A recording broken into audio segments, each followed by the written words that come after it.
Social મીડિયામાં ચમકવા માટે અવનવા વ્યક્તિ સાથે અવનવી વસ્તુ સાથે આપણે અનેકવાર પોસ્ટ કરતા હોઈએ છીએ, પણ આ બધું એક સામાન્ય જનતા માટે ખૂબ સામાન્ય બાબત છે।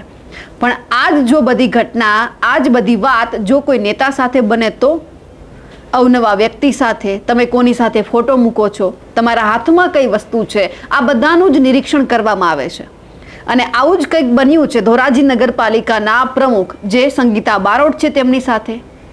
સૂત્રો એવું કહી રહ્યા છે કે ખાલી દારૂની બોટલના કારણે તેમણે પોતાના પદ ઉપરથી રાજીનામું આપી દેવું પડ્યું। સૂત્રો તો એવું પણ કહી રહ્યા છે કે આ શરૂઆત છે, હજુ સમય બાકી છે કે ઘણા નેતાઓના રાજીનામા લેવામાં આવશે કે પછી આપી દેવા પડશે। કારણ કે સંગીતા બારોટનું જે રીતે રાજીનામું લેવામાં આવ્યું કે પછી આપવામાં આવ્યું તે પણ અનેક સવાલો અહીંયા ઊભા કરે છે।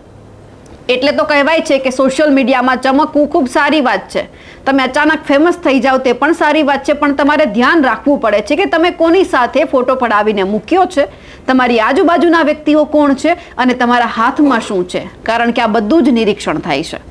આજે વાત કરવી છે સંગીતા બારોટની સાથે સાથે એવા અનેક નેતાઓ છે કે જેમના હવે રાજીનામા લેવામાં આવશે કાં પછી આપવામાં આવશે।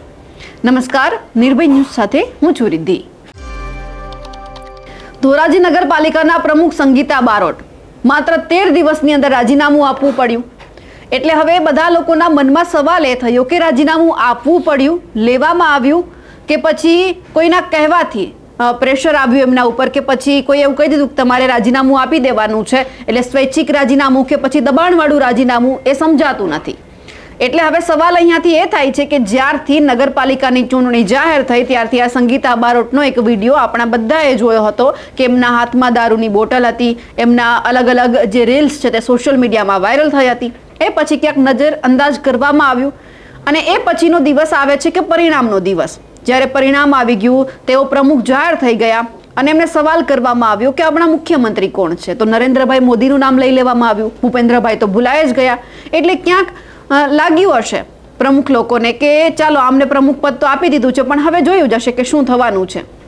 ક્યાંક ને ક્યાંક ધીમે ધીમે વંટોળ શરૂ થયો। હવે અંદરો અંદર વંટોળ શરૂ થયો હોય કે પછી લોકોનો વંટોળ હોય એ પણ સમજાતું નથી કે આ કોના કહેવાથી કે કોના કયા છે કે ઉપરથી ક્યાંયથી પ્રેશર આવ્યું એટલે 13 દિવસમાં રાજીનામું આપી દેવું પડ્યું, કારણ કે એમને ખુલાસો પણ કર્યો છે। પણ એ ખુલાસા કરતા હવે સવાલ એ છે કે આ તો શરૂઆત છે સંગીતા બારોટથી, આવા અનેક નેતાઓના હવે રાજીનામા લેવામાં આવશે ને કાં પછી આપવામાં આવશે।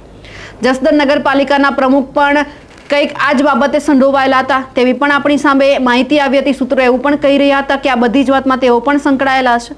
આવા તો અનેક નગરપાલિકાના પ્રમુખ છે, ઉપપ્રમુખ છે કે પછી કોઈ પણ હોદ્દા ઉપર કે મંત્રીઓ બેઠા હોય, ધારાસભ્ય બેઠા હોય, સાંસદ બેઠા હોય, અલગ અલગ નેતાઓ છે એ અલગ અલગ પ્રવૃત્તિ સાથે સંકળાયેલા છે।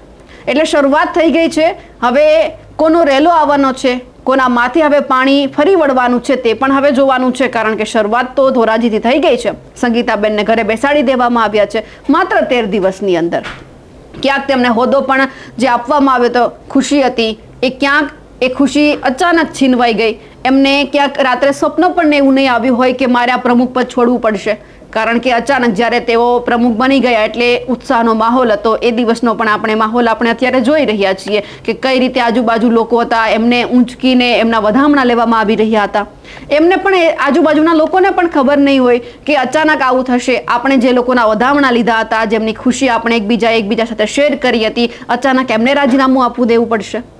રાજીનામું તો આપ્યું, હવે એ તમામ લોકોનું લિસ્ટ જાહેર થવાનું છે કે જે અલગ અલગ પ્રવૃત્તિ સાથે સંડોવાયેલા છે, જેમ કે કોઈ બુટલેગર સાથે સંડોવાયેલ છે, ક્યાંક એમના કનેક્શન બુટલેગર સાથે મળે છે, કોઈ દારૂ બાબતે છે। કારણ કે અહીંયા હવે શરૂઆત એટલા માટે કહી શકાય કારણ કે જે શરૂઆત થઈ છે આ વ્યક્તિની ખાલી એક રીલ વાયરલ થઈ હતી કે એમના હાથમાં દારૂની બોટલ હતી। જો એમના આધારે એમનું રાજીનામું લેવામાં આવ્યું હોય તો એ નેતાઓએ, એ પ્રમુખોએ પણ સમજવા જેવું છે કે તમારા કનેક્શન કોની સાથે છે, કારણ કે સંગીતા બારોટ પછી તમારો પણ વારો હોઈ શકે છે। એટલે હવે તમામ નેતાઓએ ફૂલ પ્રૂફ તૈયારીમાં રહેવાનું છે કે ક્યારે તેમના નામનું ફરફરિયું આવે, ક્યારે તેમને રાજીનામું આપી દેવું પડે અને કાં પછી સ્વૈચ્છિક તો ઠીક છે, પણ ક્યાંક તો રાત્રે ફોન આવ્યો હોય કે કાલે સવારે તમારે ખુશી ખુશી રાજીનામું આપવાનું છે। એટલે હવે તમામ એ જે હોદ્દા ઉપર બેઠેલા લોકો છે એમણે હવે સાવચેત રહેવાની જરૂર છે કે ગમે ત્યારે તમે જો કોઈ ગેરકાયદે પ્રવૃત્તિ સાથે સંકળાયેલા છો અને તમારું નામ જો સંગઠનમાં ખબર પડશે તો તમારે પણ રાજીનામું તો આપવું જ પડશે। એટલે સંગીતાબેનને ક્યાંક પોતાની જે રીલ્સ છે તે ભારે પડી ગઈ છે, પોતાના જે નવાબી શોખ છે તે પણ ભારે પડી ગયા છે. અત્યાર સુધી કહેવામાં આવતું હતું કે જે આ પ્રવૃત્તિ જે હાથમાં આપણે નામ ના લઈ શકીએ કે દારૂની બોટલ એમ, કારણ કે પણ હવે તો સ્વૈચ્છિક છે અને સામે આવ્યું છે કે આ વ્યક્તિનું ક્યાંક જે લોકો સૂત્રો દ્વારા એવું કહી રહ્યા છે કે આ બધું એમના લીધે જ થયું છે. સૌથી પહેલાં તો એક ભૂલ કરી એક સંગઠને જે એમને માફ કરી દીધી કે ચાલો સમજ્યા કે બધાની પોતાની પર્સનલ લાઈફ હોય છે કે જવા દઈએ, અને એના પછી બીજી ભૂલ સંગીતા બારોટે એ કરી કે એમને એ જ ખબર નથી જે સવાલ એ તો લોકોના કામ શું કરશે કે જેમને પોતાના મુખ્યમંત્રીની જ નથી ખબર. તમે એ વ્યક્તિના હોદ્દા ઉપર બેસાડી દો છો. ભાજપે સારું કામ કર્યું છે. હવે સંગીતાબેનને જાતે પોતાની રીતે સમજી અને પછી રાજીનામું આપ્યું હોય કે પછી લઈ લેવામાં આવ્યું હોય તે પણ સવાલ છે. એટલે હવે નેતાઓ, જે પ્રમુખો છે, કાર્યકર્તાઓ છે, તે બધા જ સાવચેત થઈ જાય, કારણ કે સંગીતા બારોટ પછી તમારો પણ ગમે ત્યારે વારો આવી શકે એમ છે. અમારા અહેવાલને લઈને આપનું શું કહેવું છે કમેન્ટ કરીને ચોક્કસથી જણાવજો. સાથે જ અમારી નિર્ભય ન્યૂઝ ચેનલને લાઇક, શેર અને સબસ્ક્રાઇબ કરવાનું ભૂલશો નહીં. નમસ્કાર.